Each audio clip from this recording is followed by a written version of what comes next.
Welcome everyone, Christine here of We Go Places Tours, and today I am in St. Catharines, my hometown, and I'm going to take you for a look inside of the St. Catharines Museum. So come along with me. And we are just outside of the St. Catharines Museum in Lock 3 Viewing Complex. So this is located at Lock 3 of the Welland Canal, and right off of the Welland Canal Parkway. So there's a plaque here saying the St. Catharines Museum and Lock 3 Viewing Complex officially opened October 25th, 1990. All right, let's go in. St. Catharines Museum and Welland Canal Center. They're open late, 8 p.m. every Tuesday from May till October 7th. You can scan here for the events calendar. So we're going to start off here right at the beginning. And it says, when you look in your cupboards today, how are your dry goods organized? Do you like to color code your containers? Or do you prefer all your items in see-through containers? And it says, in the past, storing and keeping items from spoiling was a major challenge. Tins and bottles were a favorite way to ensure the dry goods were sealed from pests and moisture and preserved for the long term.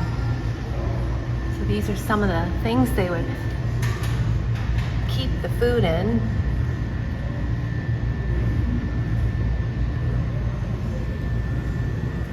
Ridgway's 5 o'clock tea. These are all neat. Spice boxes.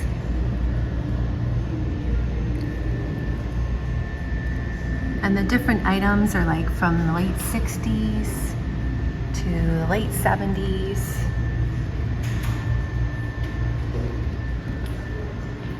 And this is a display here from a store that used to be located on Ontario Street in St. Catharines.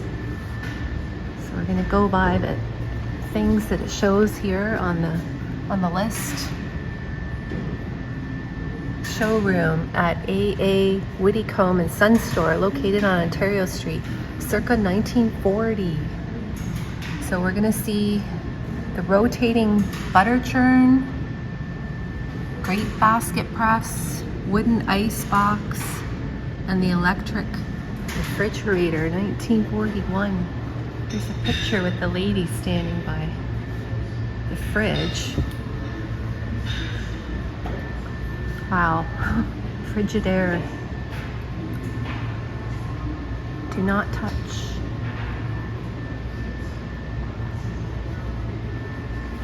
It's pretty ancient looking fridge, isn't it? But pretty cool looking. Look how thick the door is on it. Thank you for visiting us today. See, pretty thick. The museum is open by donation. Those were little storage boxes in there, maybe for ice, I'm guessing.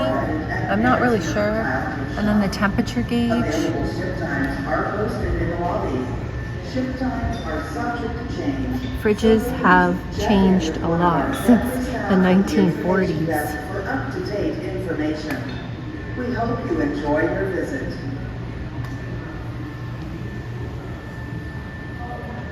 Welcome to the St. Catharines Museum and There's the Welland grape Canal churner. Center.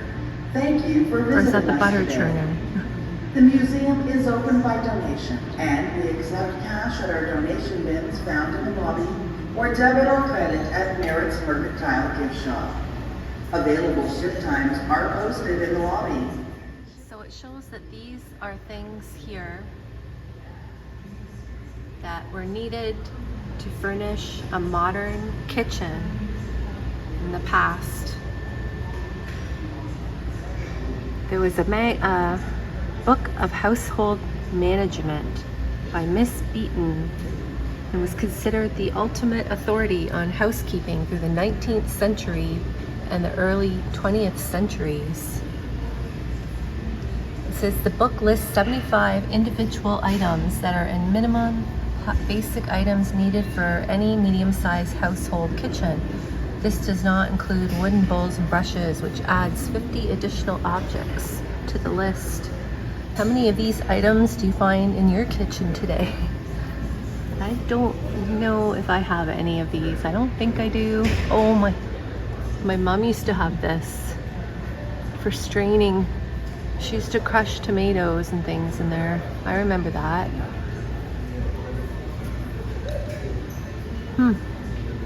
The other things are kind of something like that too. A little brush and sweeping pan. The mixer, yes, I do have a mixer. I do have that. That was like for baking. Little pan, little cookie cutters. And then the various spoons and things in here for cooking. Look at this giant thing. What do you use this giant thing for? Tea. Letter T. Ice tongs. Oh my god. You need huge pieces of ice back then, I guess. Lists all the things that are up there on the shelves.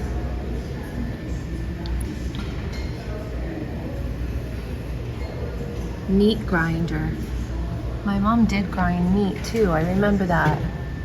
Egg beater. So all these different cool items. Pretty neat.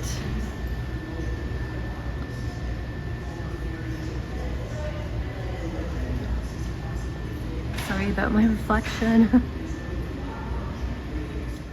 to the exhibition galleries now.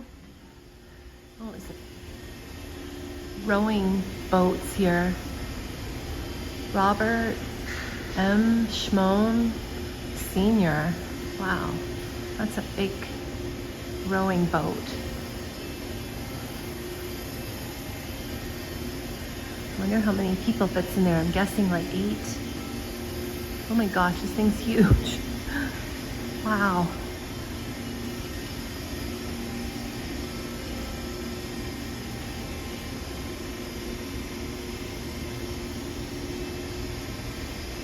Very cool.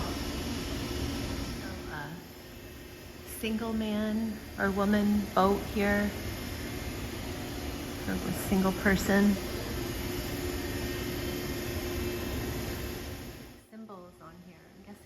This is number 3. We're going to find out if we can find the info about this boat, but it is for 8 people in this boat. So right here is a display for rowing.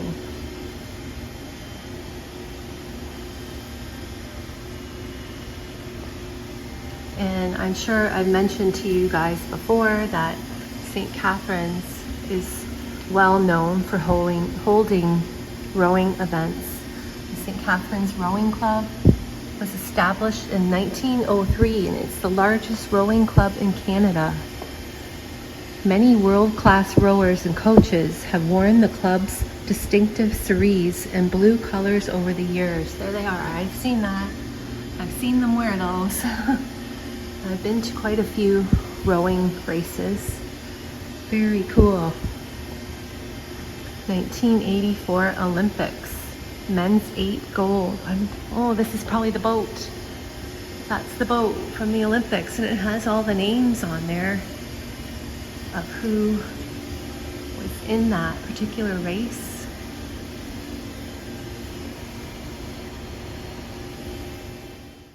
So it says 1984 Olympic men's 8 in Patcher rowing shell. That's above. And it was rowed to a gold medal finish by Team Canada in the men's heavyweight 8 race 1984 Olympics held in Los Angeles, California. And it says it's 17.29 meters long and weighs approximately 250 pounds. Holy smokes. After its Olympic adventure, the shell was used by the Ridley College rowing team before being donated to the museum in 1999. The names of the Olympic gold medal winners have been painted along the side of the boat. There's all the names.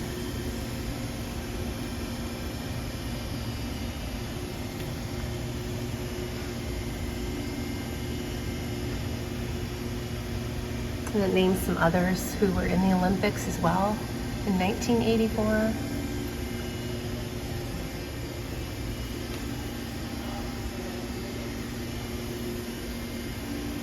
So there's different things on display here. Like the 2015 Pan American team. It looks like they all signed the jersey here. And then there's some Olympic torches on display from 2022. And the Toronto Torch Relay in 2015. That's really cool. I was lucky enough to see a person carrying the torch in Niagara Falls. I've never tried to get somewhere so fast in my life to see it. But I lucked out and got there just in time to see them running with the torch right by the falls. It was amazing. And then there is 100 Gata Cup there. And then a advertisement for the Royal Canadian Henley 63rd Annual Regatta from 1945. And there's some of the medals nicely displayed from the Olympics. Beautiful. Now, many of you know of the movie A Christmas Story. It is a very popular Christmas movie that was also filmed in St. Catharines, parts of it filmed in St. Catharines. And I have showed you the school one time. Some of you may remember. There it is there, the picture. It says many of the community have a connection to the movie since a handful of scenes were shot in St. Catharines in 1983, including the classroom scene and the infamous flagpole scene, which features local children and actors. There's the rider gun, the BB rider gun, Red Rider. Oh, cool. Oh, it even has like the script on display.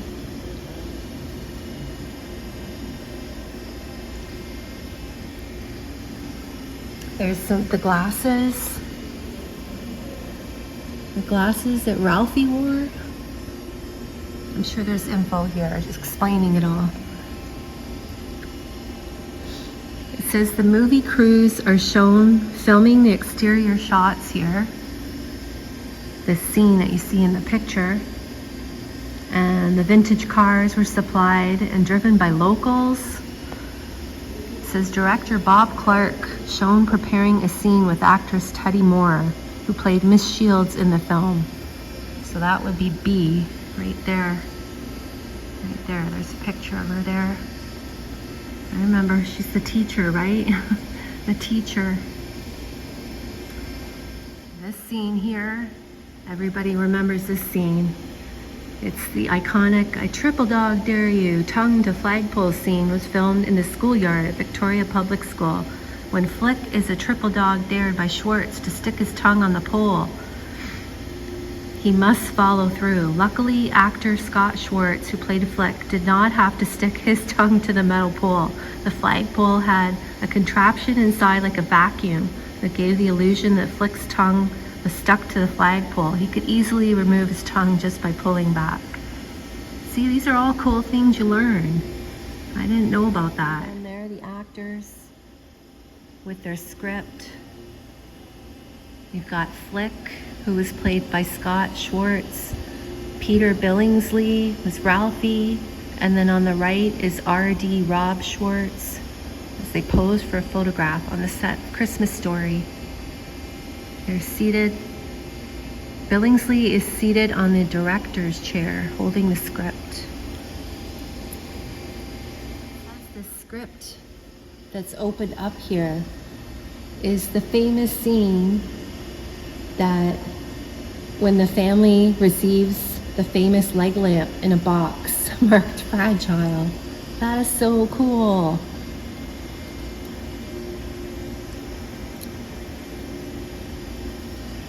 So they have a nice special display for that, for A Christmas Story. Very nice. Thousands of years, geological processes have shaped this unique landscape located between the Niagara Escarpment and Lake Ontario have provided a comfortable climate for habitation. People have been living in the area that is now St. Catharines for approximately 11,000 years, beginning with the last glacial ice sheets retreated from what is now Lake Ontario. As temperatures warmed and plants and animals became more prevalent, groups of hunter-gatherer populations roamed the area. The archaeological record suggests that 8,000 to 4,500 years ago saw a period of high lake levels and a warming climate which coincide with a period of population growth due to increased availability of food resources. Indigenous people have continued to live on this land and develop strong community bonds across Niagara Peninsula. And then it says the region is filled with numerous water courses, rivers, ponds, and lakes. Waterways provide the primary travel routes through southern Ontario till the 19th century.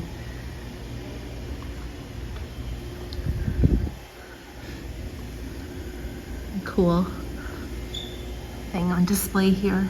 Looks like the part of the rock sediment, maybe part of the escarpment. I'm not sure. There's nothing. It doesn't say anything about it.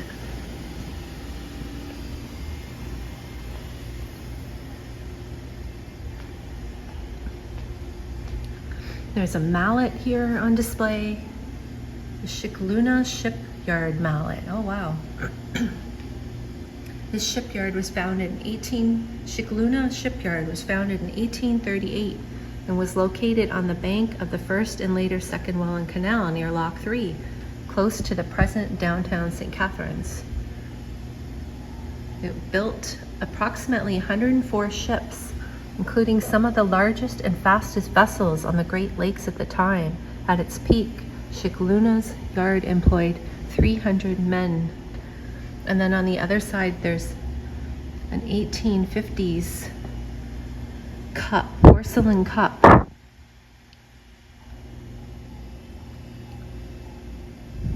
The porcelain cup belonged to Captain Thomas A. Brown, who was the captain of the Antelope. There's the cup here.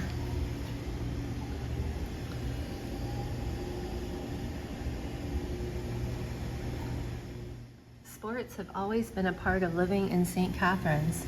There's a mask here that says that lacrosse has been an integral part of Indigenous life for centuries as a game of healing and identity.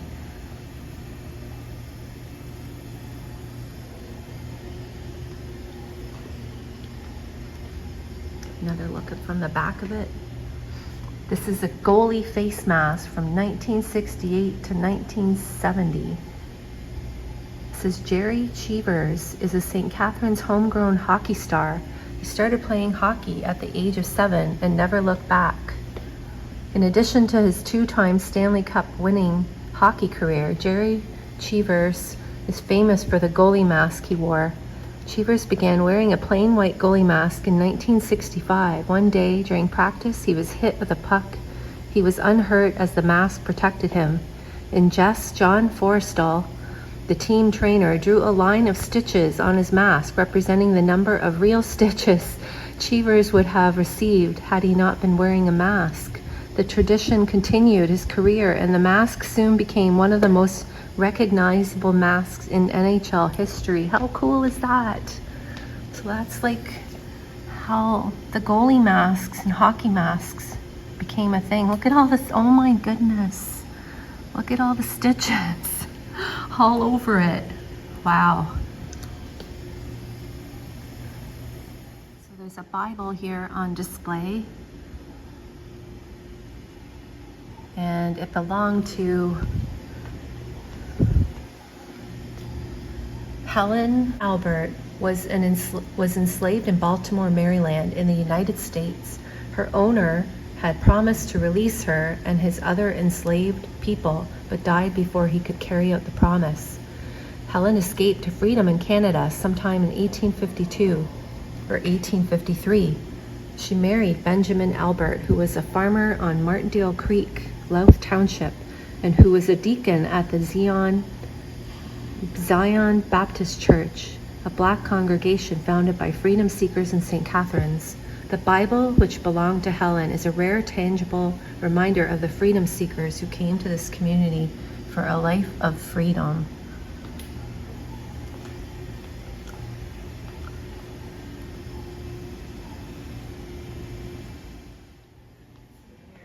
So this vest is decorated with 240 labor and union pins. Labor unions have participated in workplace throughout the industrial development of St. Catharines. They had advocated for safer workplaces, better wages, ending discriminatory practices, and overall improvement to co-workers' lives for almost 200 years. The history of labor in the community includes many examples of strikes, work actions, stoppages carried out in the interest of improving conditions of workers of varied nationalities across the spectrum of economic and social circumstances. It's very cool to see all the pins on there.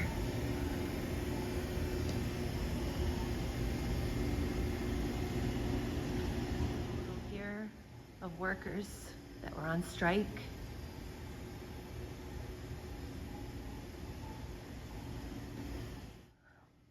This is an ancient street railway fare box from circa 1921. St. Niagara, St. Catharines, and Toronto. It says this fare box was used to collect streetcar fares on the Niagara, St. Catharines, and Toronto Railway. The NS&T operated urban, suburban, and interurban electric railway services in St. Catharines, Port Dalhousie, Merton, and Grantham, provided transit between these areas in Thorold, Niagara Falls, Welland, Fonthill, Hamilton, providing links to Toronto, and Niagara Falls, and New York. Very cool. Pretty ancient looking, eh?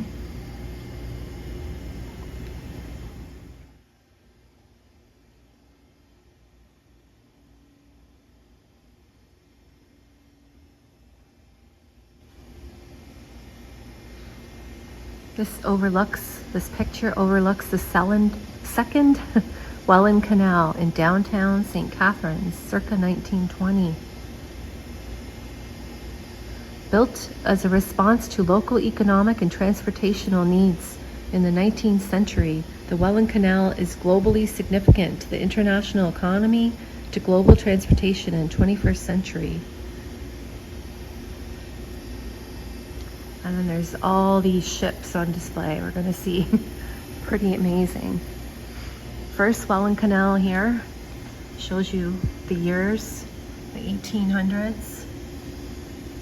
And the second Welland Canal construction. And the third canal. And then the fourth canal, which is now.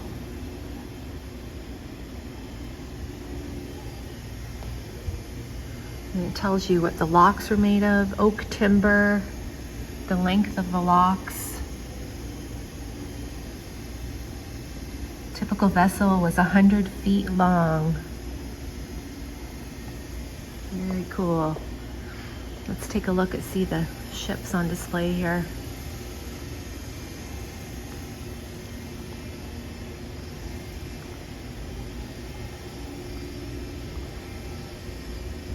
Dalhousie City.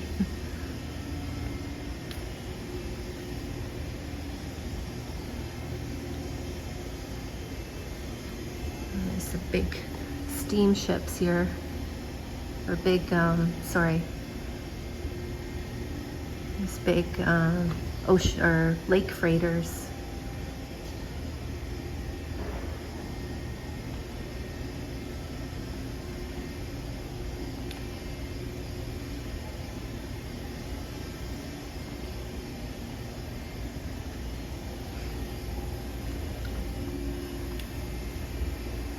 And then there's different parts. There's a bell, there's a ship window on display.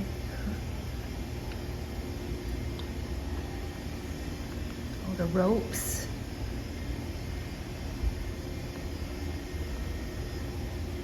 And another bell. Very cool. Route of the Welland Canal.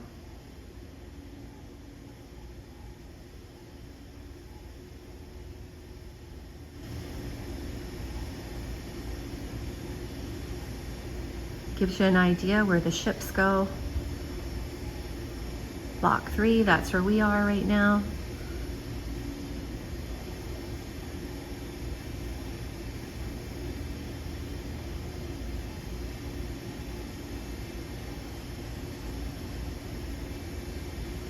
Block 7. And it goes through Welland.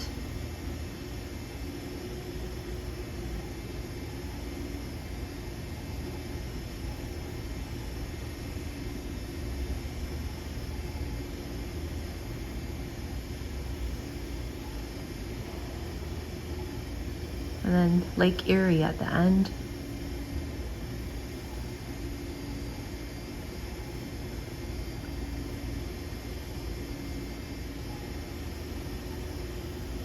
And then Port Colborne is the final city it goes through.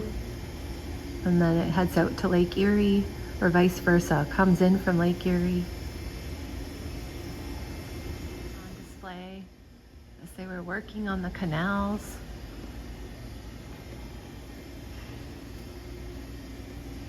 This is like a cart that would have been pulled by the horses. And then there's also all these plans of the bridges, locks,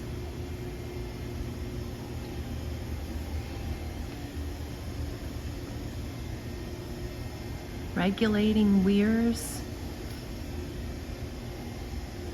Very cool to see all this. And how it controls the water. So you could see all that here on display.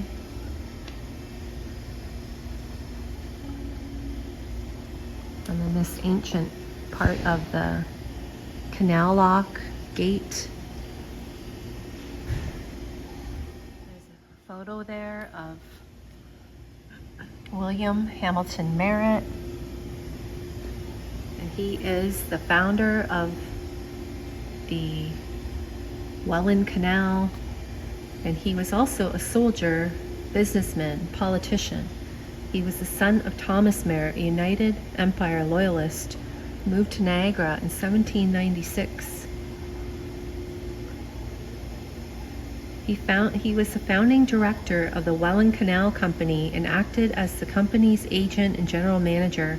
He served as president of the company from 1833 to 1837.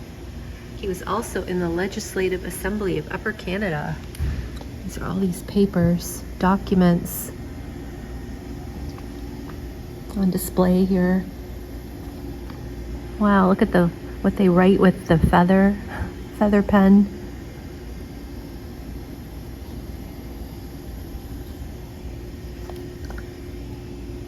Oliver Phelps.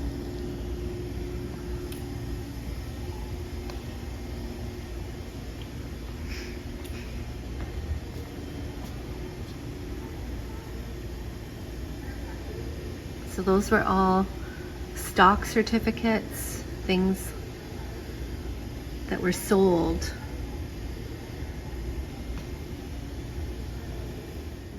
Small book right here is the Welland Ship Canal Construction Diary. But it shows like the detailed work on the Welland Ship Canal in the 1920s.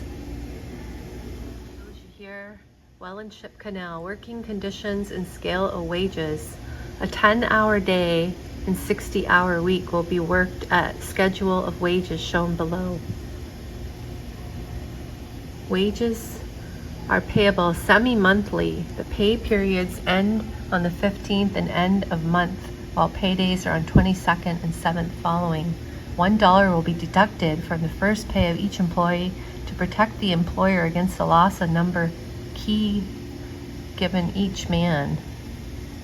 This amount will be refunded upon the return of the key when the employee leaves the employ of the company. The $1 per month will be deducted from wages of all employees for medical and field hospital fees in case of injury. So let me see if I can zoom in on there. I can't see that too well, but the prices are per hour. Bridge and structural iron workers, 90 cents. Blacksmiths, heavy fire, 85 cents, to give you an idea. Chancellor runner, 70 cents. Electrician, 75 cents per hour. Locomotive engineer, 70 cents. So it seems like cableway and dragline operators got 97 cents. So they seem to get the most. And a shovel runner, steam shovel runner, 11 hours straight time. Oh my goodness. So this shows you some of the businesses that ran along places in St. Catharines. Like this is about early mills and farming. This is Crown Mills, was one of the earliest mills built along 12 Mile Creek near today's Power Glen area. Known at the time as Reynoldsville, by the mid-19th century, the complex of buildings, including a sawmill, gristmill, blacksmith shop, wagon shop, and a planing mill, and a cooperage of making barrels.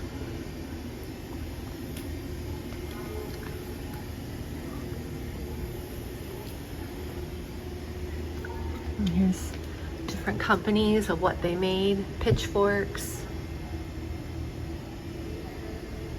and then axes.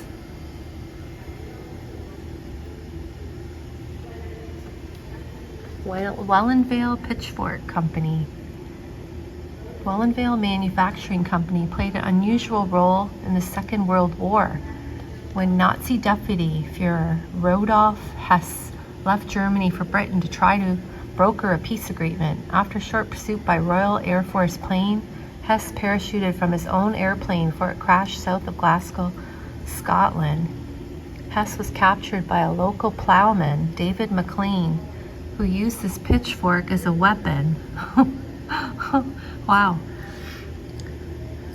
After hearing of the incident, the pitchfork had been made by Welland Manufacturing Company of St. Catharines. After hearing of this incident, Welland Vice President Wright initiated a search for the fork, which eventually returned to St. Catharines as a souvenir of the war. So I'm guessing that's the pitchfork there. It looks like it, like the picture. And there's a little stamper there or something. Welland Manufacturing Company. Welland bicycles. There's a brick.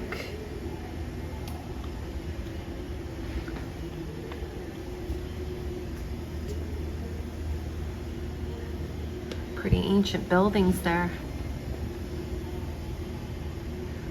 And it talks about following the War of 1812, William Hamilton Merritt discovered a mineral spring on his property along 12 Mile Creek. When he had the substance tested, he discovered that it was salt, an important commodity in early Canada used in food preservation, dyeing, and tanning.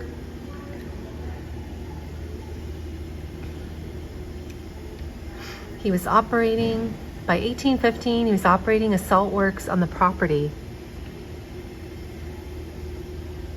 He began bottling and selling the water, offering therapeutic baths for the public. So I'm guessing that's the bottle there.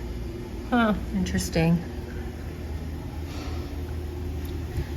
Menu from the Welland House. Wow. In Mineral Springs.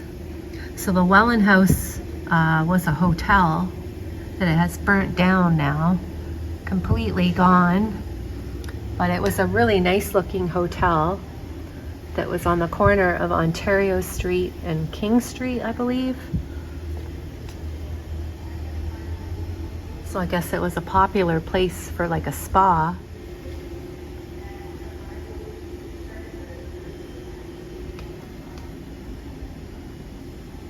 It shows here the old taxi, I'm guessing.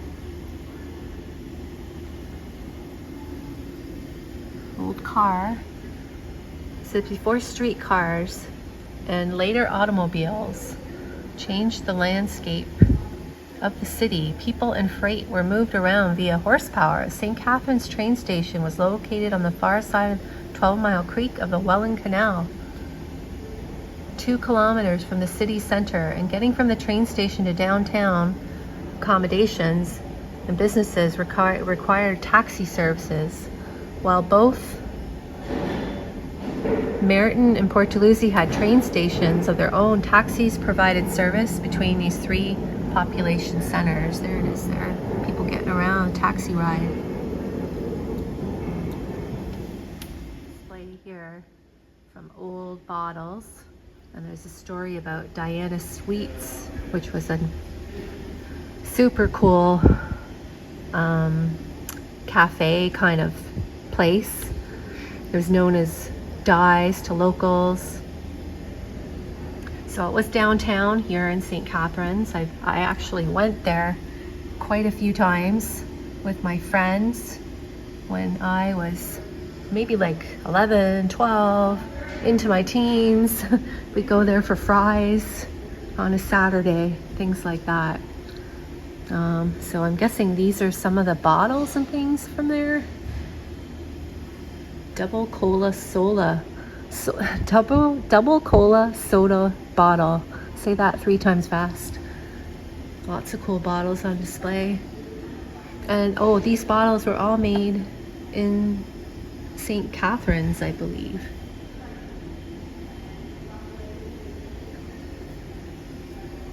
The kids drinking on some of the bottles at a picnic, Queenston Heights in 1939. Yeah, so sadly Diana Sweets is not there anymore, but people really enjoyed going there for hot meat sandwiches, cherry colas.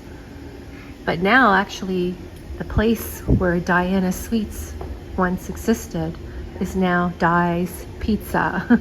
They kept the name of the original name, and when you go inside you can see on the floor it says Diana Sweets, I believe, on the floor inside the pizza place. Wow, look at that cool statue. There's an old sign from the Russell Hotel with the lights on each side. Very cool. Look at the old bikes. How cool is that? Look at the awesome bikes. This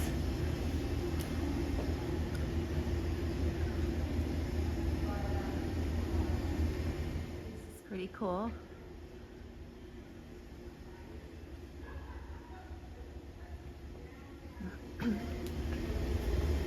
St. Catharines Fire Department.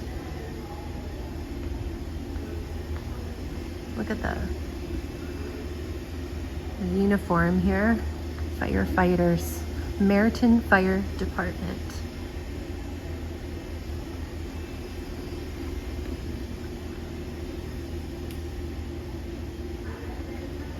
And there's old helmets here. Fireman helmet. And then the special gas masks I guess they had to wear. The canister. Interesting.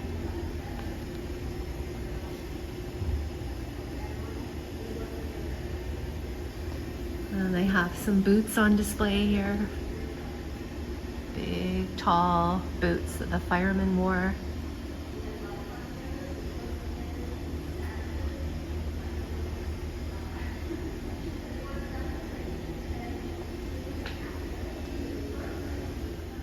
All those bikes I showed you on display, they say that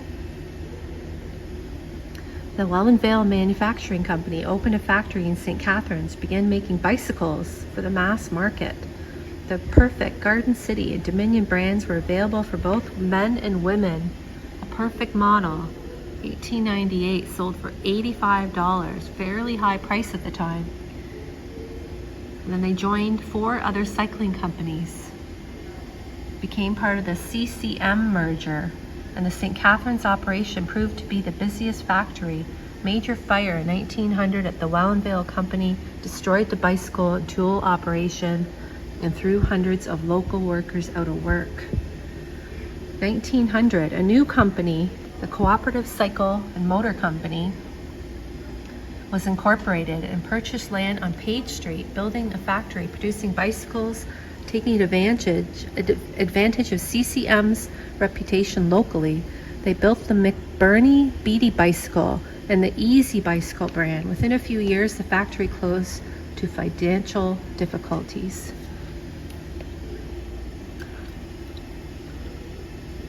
So those are some of the bikes up there that were made here in St. Catharines.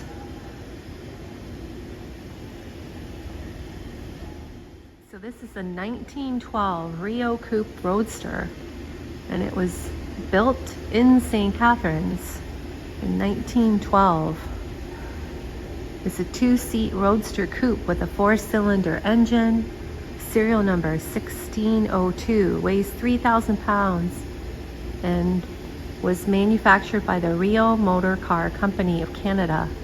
It began making cars in the city in 1909 and was building 1,200 cars per annum in their factory. Just look around the car.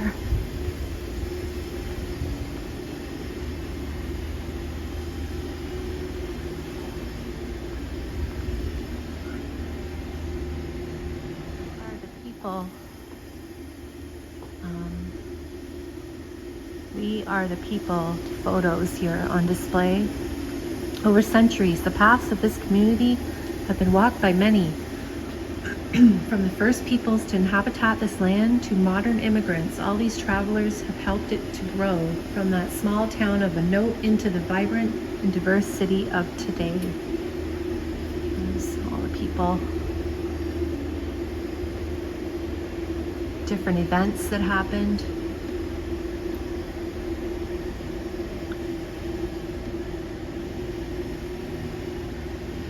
Diana Suites, the train cars, farmers, indigenous,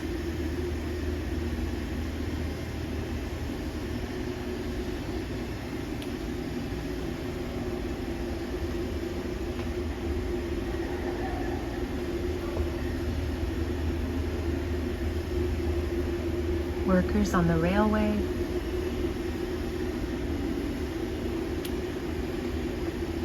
That's at the Memorial Park, it looks like.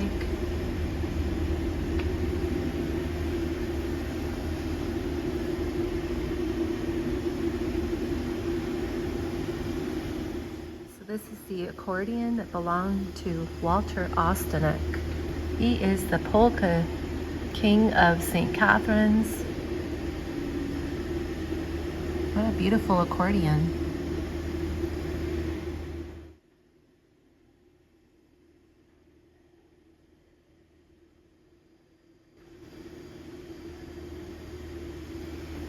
Looks like all the keys are like mother of pearl or something like that. Very beautiful. There is the ribbon from the opening of the Meridian Center, and then the ticket of the concert ticket, City in Color. And I believe the singer of City in Color is from St. Catharines.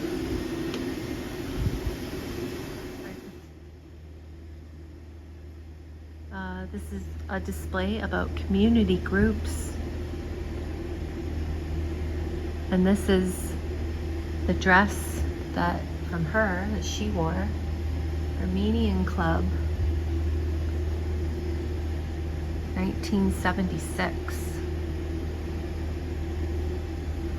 There's the grape, Mr. Grape from the 1988 Grape and Wine Festival Parade. There he is, look at him. That's so cute. So they have a parade here every year for the Grape and Wine Festival. It's kind of like the big finale of all the festivities that happens in September. And they also have a Meriton Labor Day Parade. It just shows a picture here. It says this costume is from 1976. They should still have the grape person walking around. Folk Arts Festival. Little memorabilia from that. Soapbox Derby jacket. Oh, look at that. St. Catharines Standard is the local newspaper.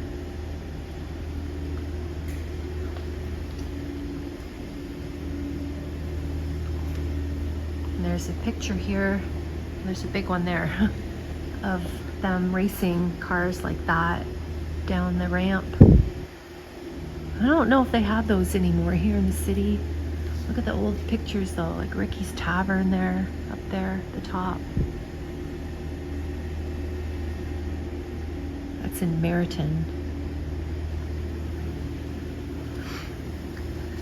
There's a paper box here. You could buy the St. Catharines Standard. Sports memorabilia here. Stan Mikita, number 21, Hall of Fame great. He's got his autograph on the hockey stick. Souvenir hockey stick signed by him, 1990. And there's Meriton lacrosse trophy there. TP hockey pucks, 1955.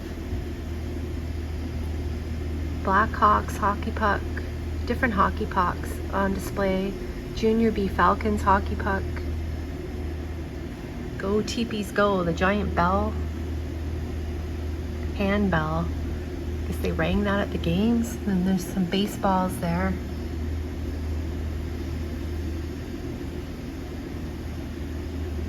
Ball says it's the winning ball for 1963. And then there's some nice jacket here on display. Ladies softball. And then the Max. It's pretty nice outfits. And then there's a jersey here, Bellows, number 23.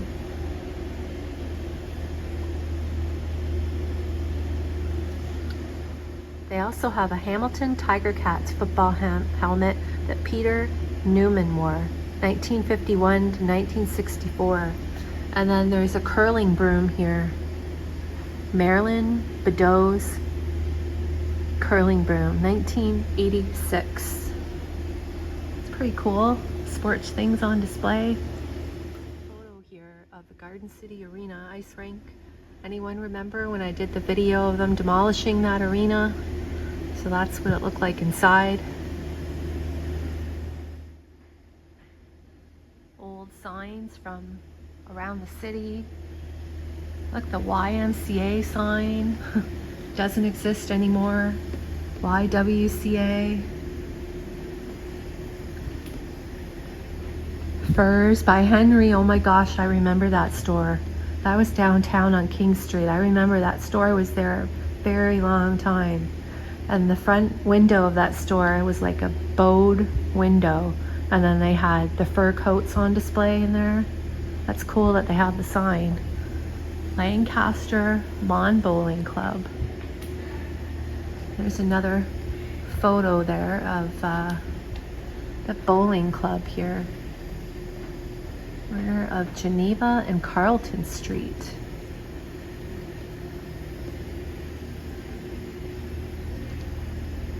Jack Gatecliff Arena, 1996. The arena is named in honor of Jack Gatecliff. Rex Steimer's Memorial Arena, 1966. It's nice to have the signs. Kept the signs from those arenas. Do you see an old guy with a blue hat somewhere? Yeah, please. And they're like, he's in the gallery. Stan Mikita Exhibition Gallery. Yeah, this place is amazing. I had no idea. His story is he was born in Stanislav Guth in Sokolok.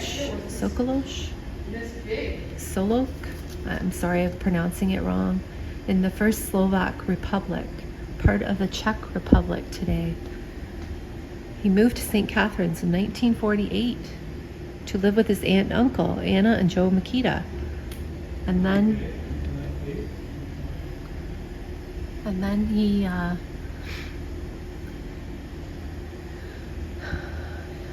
his parents believed there would be an opportunity for him in Canada than in a communist Czechoslovakia. He took on their surname, and changed his given name to Stanley. There he is here. He had a long and storied professional hockey career. He was promoted to the Chicago Blackhawks from the St. Catharines Teepees in 1959. Team won 1961 Stanley Cup with Mikita's Teepees teammate Bobby Hull, also a part of the winning lineup, and he played with the Blackhawks until his retirement 1980.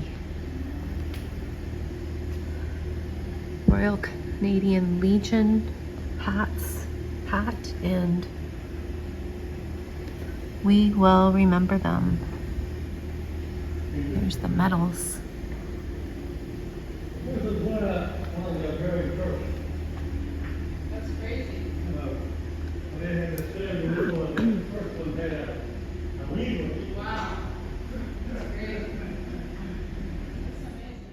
Is a very cool picture of downtown St. Catharines, St. Paul Street, a view overlooking the downtown with a massive parade of soldiers. You can see the streetcars. We did have streetcars back in the day. I remember I still saw railway tracks from the streetcars on Martindale Road on the bridge, but then they finally removed them. They were there for a long time. But it's pretty cool to see how it looked back then. Look at the British flags hanging. I think they're British flags. Pretty nice picture. There's some uniforms here on display. Second World War naval uniform. Walter Harry Bombay. That's this one here, I think. Could be this one, no. And there's like a sailor's uniform. We've got different ones here. It's a woman's uniform. HMCS.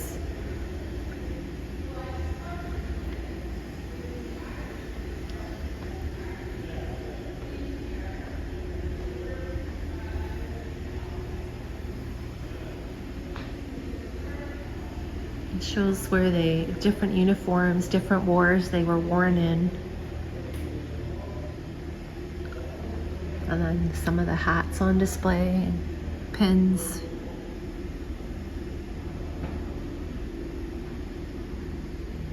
And then there's like a meal ticket here for soup or cocoa. Present the ticket and then you get that. Huh, there's a cigarette case there.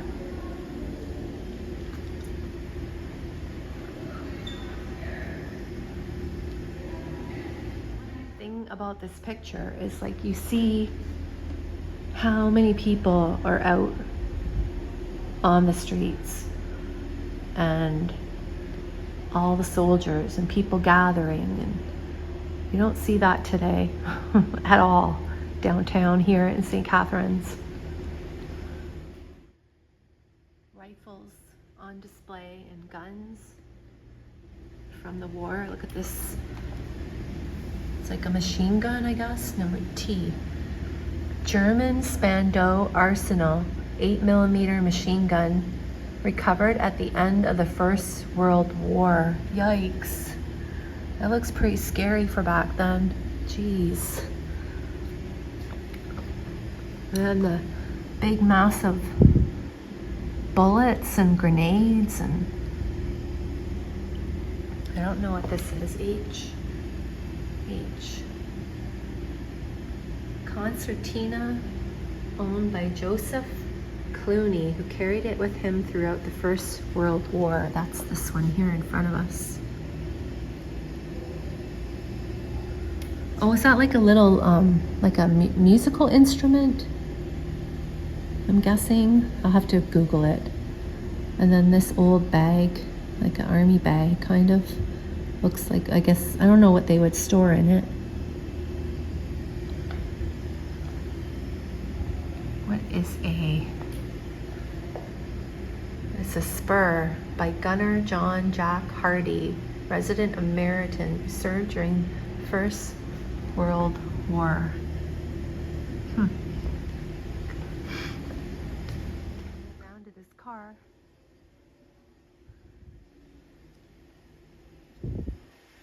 Pretty nice looking car, Oldsmobile. Oh, and it's got like a Automobile Club of British Columbia. Let's see what it says about this car.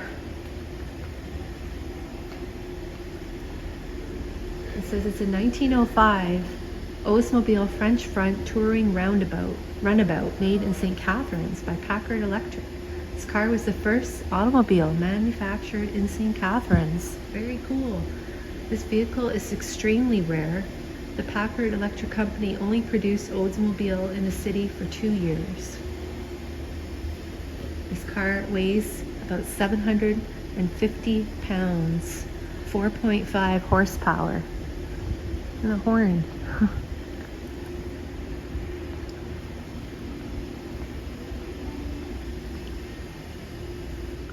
Candy shop sign there. Always the best. Your Chuck handmade candies and chocolates. I don't remember that store, so I don't know when that was in the city. I'll have to look it up. Box from the chocolates from that company. It says it was a local landmark for 44 years. And it was owned by Yakov Yurchuk, who was born in the Ukraine in 1894 and then came to Canada, where he apprenticed as a candy maker and worked in similar candy stores outside of the city before opening the candy store in St. Catharines at 100 Welland Avenue. Oh, okay. The store specialized in its own hand-dipped chocolates. It had 58 different varieties of chocolates, plus hard candies and Turkish delights. They also sold roasted peanuts and other nuts. Very cool. That's too bad that they're not in business anymore. It's like a funnel, giant funnel. This is about the textile industry, and I do know about factories in St. Catharines that did make clothing and zippers, things like that. And the longest operating of those textile mills along the early canals was the Canadian Hair Cloth Factory. This company continued to operate until 1966, when the factory was sold to DHJ Canada, who made canvas fabric, and the facility until the building was eventually sold to Brock University, and that is downtown. And it's now Brock University. And it said until the end of the 19th century into the 20th century, St. Catharines boasted a thriving textile manufacturing industry that took advantage of a proximity to the U.S. border to ship goods by road, rail, and water. They were home to 10 textile plants, including silk, lingerie, dyeing and finishing, knitted woolen garments, zippers, and rugs. There you go. Lightning zippers. I've heard of that. There's something here. What is this? This typewriter was used in the Standard newsroom. Typewriter. Let's see. Oh, it's right here. It's a typewriter in the paper from the old Standard newspaper company.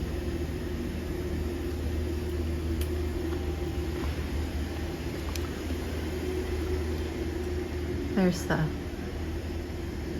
printing of the newspaper page, what it would look like when they would print it. That's what they used. Sign, see Niagara Falls, scenic historic. Cars leave every hour at 35 minutes after the hour. Adults return 65 cents, children 35 cents. Purchase tickets at the office. Old, looks like a bathing outfit. It says notice, persons caught walking on the street of this village in bathing costume will be prosecuted by the order of the Village Council of Port Dalhousie. Wow, how things have changed. I did not know about that.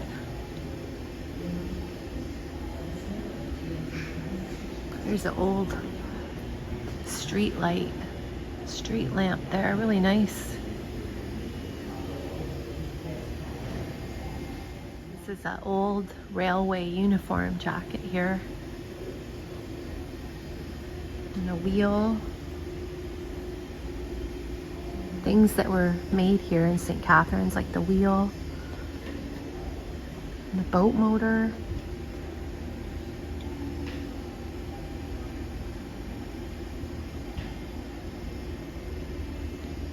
This boat engine, outboard engine, is from 1945 to 49. Pretty ancient.